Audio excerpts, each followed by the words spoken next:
Bueno, y precisamente sobre el tema le doy la bienvenida a Maribel Ramírez Coronel. Ella es periodista especializada en salud pública y en la industria de la salud. Y también saludo con gusto a Sonia López, ella es directora general del Pan American Clinical Research. A ambas les doy la cordial bienvenida. Por cierto, feliz Navidad y gracias por estar con nosotros. Les agradezco. Les pido una opinión breve de 1 minuto 30 para hacer más dinámica este intercambio de ideas. Y me gustaría empezar, bueno, coincidimos en que el mayor riesgo está en perder la vida por ponerse en las manos de estos charlatanes. Pero ¿cómo es que llegamos? ¿Cómo llegamos a este punto en el que en una amplia gama de servicios que van desde la salud mental hasta las cirugías estéticas puede haber charlatanes y estamos cayendo? ¿Cómo es que llegamos a eso? Y me gustaría empezar contigo, Maribel. Adelante, este es el primer saque. Sí, gracias por la invitación. Realmente ¿cómo llegamos a esto? Pues en principio por una clara ausencia de reglas contundentes, de una regulación específica para este tipo de acciones que deberían de estimular que no se hagan. Pero tristemente, como no hay, pues hay impunidad o no hay castigo, no hay una verdadera regulación, hay digamos, lagunas legales que permiten que este tipo de acciones se den y que no haya ninguna consecuencia para quien las hace. Lo que se llama la usurpación de profesiones se da en todas las profesiones, bueno, en muchas, pero en particular en las que tienen que ver con la atención médica, con la atención a la salud, deberían de tener mucho más cuidado, mucho más exigencia de parte de la autoridad, pero en principio, si la regla no está totalmente clara, y no está claro a qué autoridad corresponde estar vigilando, estar regulando y estar checando que quienes ejercen la medicina o quienes ejercen cualquier profesión relacionada con la atención de la salud o de problemas de salud estén verdaderamente certificados, titulados y con todas las licencias para que practiquen este tipo de Claro, profesión. Si no la hay, estando por ahí, ese es el problema. claro. Gracias. Sonia, ¿tú cómo observas esto? Hola, buenas tardes, Gabriela. Un saludo para ti, para Maribel y para el auditorio.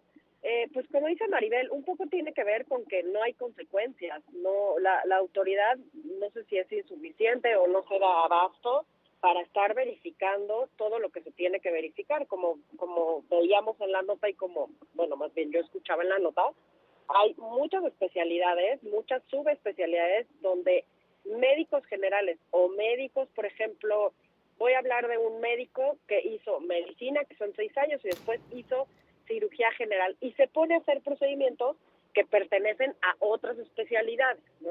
Hay que recordar que, por Yo ejemplo, no para escucho ser nada. cirujano ¿Podrían plástico hay ponerme que el hacer audio? 6 años de medicina, 4 años de cirugía general y después de 2 a 3 de cirugía estética. Y mucho de la usurpación que vemos ocurre en médicos generales que hacen una maestría en cirugía estética, que no es lo mismo que cirugía plástica y reconstructiva, y la gente, porque no tenemos el entrenamiento, digamos, suficiente para meternos a la página a consultar las cédulas profesionales, o incluso preguntarle al médico, Claro. cirujano, oiga, ustedes, ¿cuál es su especialidad, no? Y habrá médicos que se molesten, pero la gran mayoría, si tienen todos sus papeles en regla, no tendrían por qué molestarse de que te pidan tus credenciales. Cuando tú vas a un abogado, pues ves ahí sus títulos colgados. Es lo mismo con un médico, con un cirujano, con un dentista, con un pediatra. Es obligatorio por COFEPRIS, o sea, COFEPRIS para que tú puedas abrir un consultorio tienes que tener colgados tus títulos Claro. y tus cédulas, o sea, eso es obligatorio, ¿no? O sea, como tener Claro. otras cosas, lo mismo eso. Ocurre, yo creo, porque no hay consecuencias.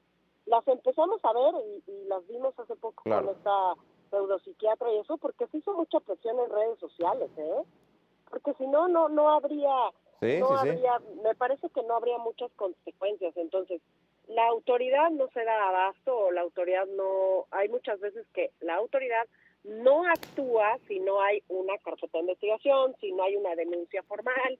O sea, COFEPRIS puede ir a verificar tu consultorio, pero va a ver que tengas las llaves, que tengas el fregadero, que tengas el No sé si me manejo escuchan, pero me Claro. gustaría escuchar lo que dice el otro participante. Bien. Sonia, Maribel, denme oportunidad de ir a la pausa. A mí me gustaría dejarles, aquí me parece que hay como una confluencia bien interesante de autoridades de salud, de Ajá, educación, sí, hablando de los estudios, hablando vaya, de lo que tiene que seguir para hacer y especializarse, pero también de los ayuntamientos, porque me llama mucho la atención cómo es que llegan, se hacen estas clínicas, los autorizan. No sé si tenga que ver también, inclusive, con una falta de coordinación entre las autoridades. Denme oportunidad, regreso con eso, Maribel, regreso contigo. Voy a la pausa y regresamos claro. a esta mesa de debate. Sonia, yo preguntaba, tú hablabas hace un momento sobre la falta de consecuencias. Me parece que eso tiene que ver con la impunidad, ¿no? La impunidad en la que se pueden mover estas personas, están usurpando las funciones, empiezan a ganar dinero y se las hace bien fácil pues seguirse presentando como profesionales. Pero me llama muchísimo la atención la manera en que tienen o están relacionadas, aunque quizás no legalmente o formalmente, pero la Secretaría de Salud, la Secretaría de Educación e inclusive las direcciones fiscales también bien metidas en esto para poder autorizar y para que puedas abrir un negocio. Se me hace muy impresionante que una persona que no tiene ni los títulos o que todo esto lo inventó pueda presentarse y abrir un negocio y tener ahí como una clínica y ofrecer sus servicios y que nadie se entere. Increíble la falta de coordinación. No sé si también ahí tenemos que poner el dedo en la llaga, Sonia.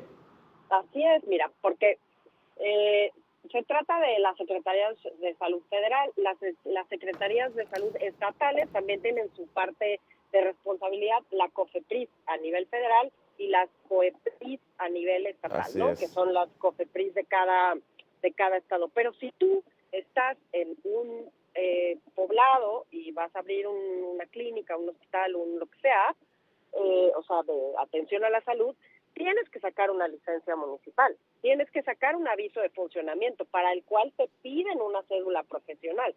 ¿Cuál es la cosa? La cosa es que pues yo puedo descargar una cédula profesional de internet, que es como muchas veces verificamos nosotros a los charlatanes o a los que se hacen pasar por médico o por otra especialidad. Tú te metes a la página de la Secretaría de Educación a verificar una cédula profesional, entonces tú ves que esa cédula profesional corresponde a otra persona o que esa persona que ostenta una cédula profesional, cuando tú entras a ver, resulta que es técnico de laboratorio o resulta que es profesor, ¿no? Y sin embargo está dando consulta. Eso se ve mucho, lo vemos mucho. Entonces hay una responsabilidad combinada entre el nivel federal y los niveles estatales. Y además después, a la hora de verificar y hacer estas verificaciones, cada vez que se abre una clínica o cada vez que se abre un consultorio y que después van creciendo hasta convertirse en mini clínicas o en mini hospitales. Lo mismo habría que ver, que también le compete a la Secretaría de Salud, cuántos de estos hospitales, cuántas de estas clínicas, que son un poco más grandes, que cuentan con hospitalización, están certificadas por el Consejo de Salubridad General, que también tiene una parte ahí que ver a la hora de verificar y de estos consultorios. O sea, ¿cuál es el problema? Usurpación de funciones, usurpación de profesiones, me parece que hay en todas las carreras. Las consecuencias en que alguien se haga pasar por médico, pues son bastante más graves a que si yo me hago, o sea, pasar por ingeniero, por ejemplo, no sé, por pensarlo. Aquí estamos jugando con vidas. Ahora, la preparación de un cirujano es muy diferente a la de cuando terminamos medicina general. Tienes conocimientos básicos de ciertas cosas que te permiten hacer cosas, pero no te permiten entrar a un quirófano y ponerte a hacer una cirugía, y más una cirugía estética, ¿no? Los cirujanos plásticos y reconstructivos, que es junto con neurocirugía, cirugía cardiovascular, pues son de las especialidades y subespecialidades más largas que tenemos en la carrera de medicina. Entonces, pues alguien que se graduó en el 2022 y que en el 2024 te dice que eres cirujano plástico, pues es imposible, por ejemplo, ¿no? Entonces, creo que me parece que es importante que a través de los medios, a través de redes sociales, pues vayamos digo yo, como educando y entrenando a las personas, porque al final es su vida la que está en riesgo. Hay que entender Claro, que si un totalmente. médico te da un medicamento, ese médico conoce tu historia, ese médico conoce tu historia clínica, conoce qué otras enfermedades tienes. Escuchaba que Maribel comentaba, tú vas a una farmacia y a lo mejor no tienen uno y te quieren dar otro, pero ese farmacéutico, la verdad es que muchas veces las personas que están al frente de una farmacia no son químicos farmacéuticos, no son farmacéuticos, y te cambian un medicamento sin conocer tu historia y pueden tener interacciones, puede haber una reacción Claro, adversa muy grave, que un medicamento no recetado, un medicamento puede matar a alguien. Eso es muy importante también claro. tenerlo en Sí, sí, cuenta, sí, ¿no? inclusive la, fa- así es, la facilidad con la que se pueden dar un medicamento por otro es, pues es simplemente inclusive hasta para vender más uno que otro, ¿no? Una Claro. intención mercadológica. Maribel, te recuperamos. Qué bueno. Platicábamos hace un momento sobre las responsabilidades, coincidíamos en el sentido de la impunidad, pero yo creo que también tiene que ver con esa falta de Sí. coordinación, por aquí me queda claro que hay una descoordinación descomunal entre salud, entre educación, entre inclusive el municipio, el Estado. Maribel. Sí, totalmente. Fíjate que en principio nunca se han podido de acuerdo, se han puesto de acuerdo, perdón, entre el área de educación, que es la Secretaría de Educación Pública, y la Secretaría de Salud, que finalmente son las dependencias máximas dentro del gabinete que les tocaría regir sus respectivas áreas, la de salud y la de educación. Siempre ha habido un distanciamiento entre una y otra, pero ahora está siendo más notorio y ojalá habiendo ese objetivo y sobre todo ahora que hemos tenido la experiencia de esta persona que era abogada y que se asumió como psiquiatra, que estuvo por años diagnosticando y prescribiendo a personas con problemas de salud mental. Ay, no. Se ha puesto el Uy, tema en uy, el Maribel, te escenario, ¿no? perdimos. Está en el Vamos a tintero y aprovechar ojalá y para no lo hacer una soltemos, pausa como y te estemos pongo el dando tema, Sonia, que continuidad. también quiero tocar, Sí. es sobre la recomendación. ¿Qué recomendación le podemos hacer a nuestra audiencia para evitar caer en las garras de estos charlatanes? Voy a la pausa y regresamos. Nos gustaría que nos compartieras esta idea que estabas comentando. Yo ponía sobre el tema, sobre la mesa, sobre la falta de coordinación que existen entre autoridades. Maribel.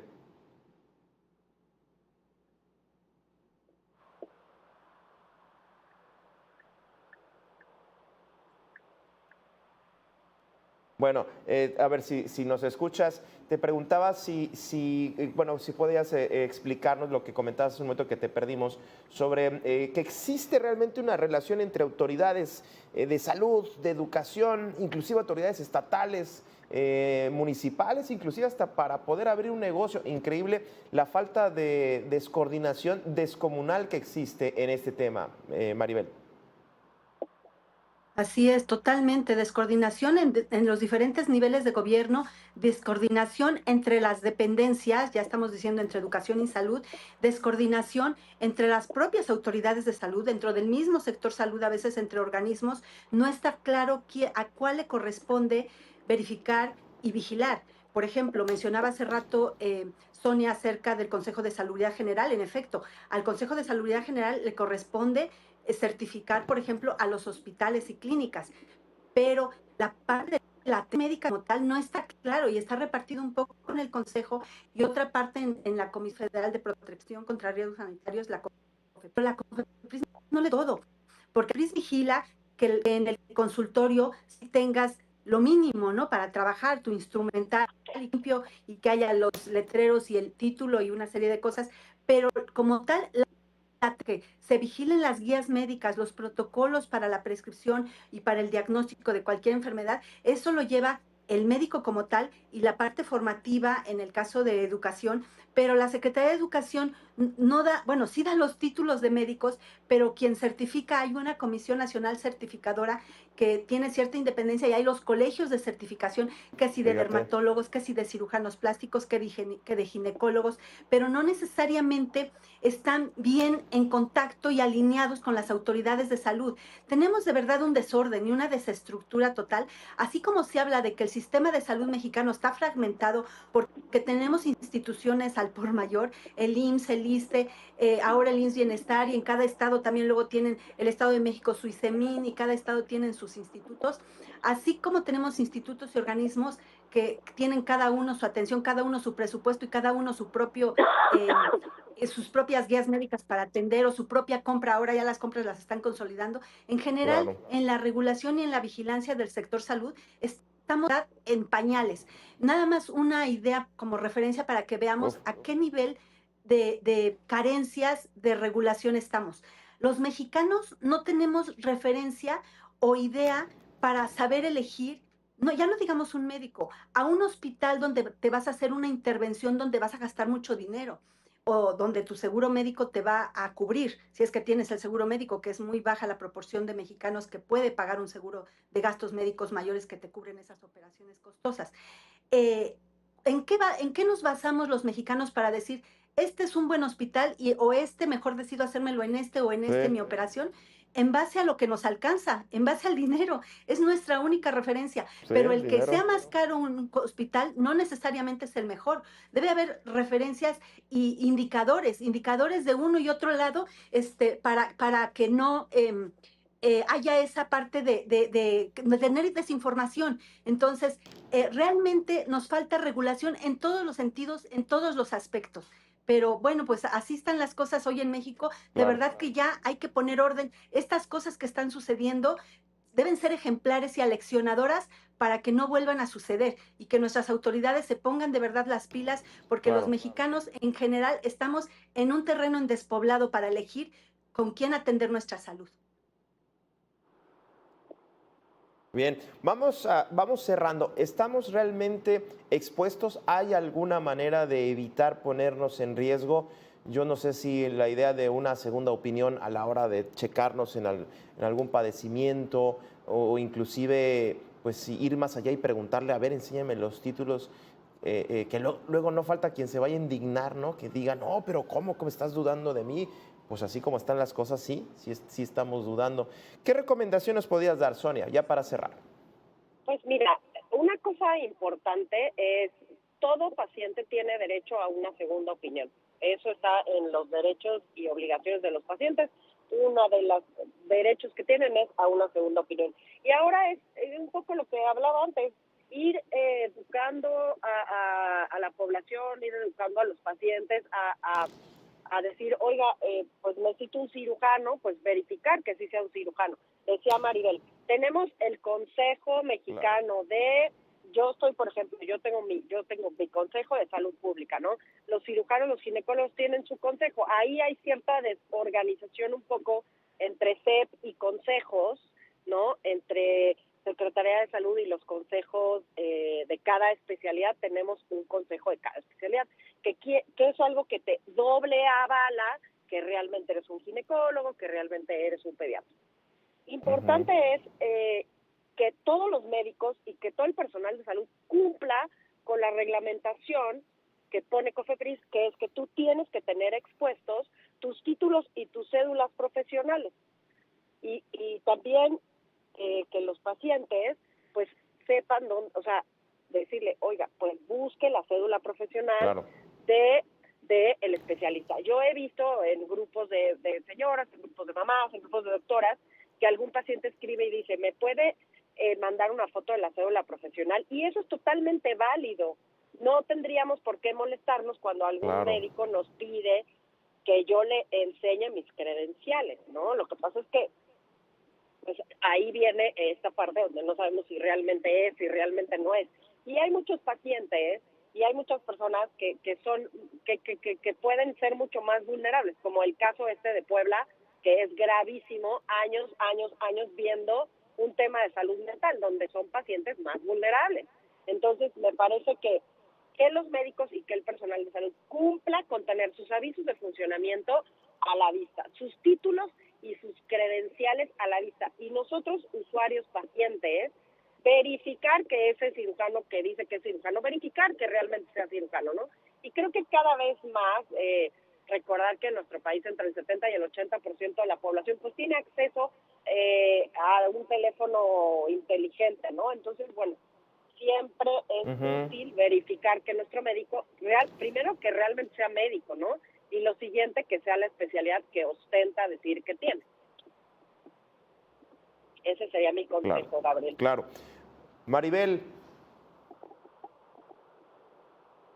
Sí, adelante, Maribel. Gabriel, pues, decías ahorita hace un momento, ¿es que entonces hay que dudar de nuestro médico? Claro que sí, hay que dudar. Justamente por estas cosas que están sucediendo, deberíamos de ser escépticos y confirmar con el médico que estamos yendo, que está atendiendo. Bueno, digo, los médicos que ya tienen muchos años, pues finalmente es porque son buenos médicos y nos vamos, digamos que amarchantando con nuestros Claro, ginecólogos, con estoy nuestros totalmente. pediatras, que son los más, constantes de la familia. Pero no es una grosería, no es faltarles al respeto, decirles y preguntarles a nuestros médicos si están certificados y que nos muestren, porque si no también nosotros lo podemos hacer. Ustedes buscan en internet certificación de profesión y sale la página de la SEP y donde ponen, en la receta del médico viene la cédula, siempre viene la cédula de nuestro médico, ya sea de médico general o de médico especialista, viene tanto la de médico general como la de especialista, y podemos verificar en esta página de la SEP, de la Secretaría de Educación Pública, si esa cédula corresponde en principio al nombre de tu médico que dice en la receta y si corresponde a la especialidad que dice o si verdaderamente si es especialista. Muy Eso lo bien. podemos hacer porque a veces incluso ya vimos que aunque tengan el título no es real que sí están certificados, porque desgraciadamente también no se actualizan luego en la certificación en los médicos porque no hay el incentivo o porque pues se tienen que certificar cada 5 años, pero en principio los que se dicen médicos generales pues que también lo sean. Claro. También se está trabajando para una certificación de médicos y actualización de médicos generales, que es muy importante. Otra cosa también muy importante sería que en las farmacias que se profesionalicen los farmacéuticos. En México, cualquiera que tenga experiencia en ventas, en lo que sea, puede trabajar en una farmacia. Desgraciadamente no, hay cadenas de farmacias que ya van capacitando y preparando a las personas que atienden en sus farmacias, pero en general en las farmacias cualquiera puede atender y pues luego llega el paciente y llega pidiendo un genérico y se lo cambian con tanta facilidad, que todo eso debería de estar muy vigilado y muy regulado y es parte de la carencia de vigilancia que Fíjate. tenemos en México en todos los niveles, en los consultorios adyacentes a farmacias que a veces hay incentivos, pues sí pueden ser perversos de dar más medicamentos de los que se ganan. Entonces, por varios lados tenemos que poner orden y hay que empezar desde ya. Gabriel.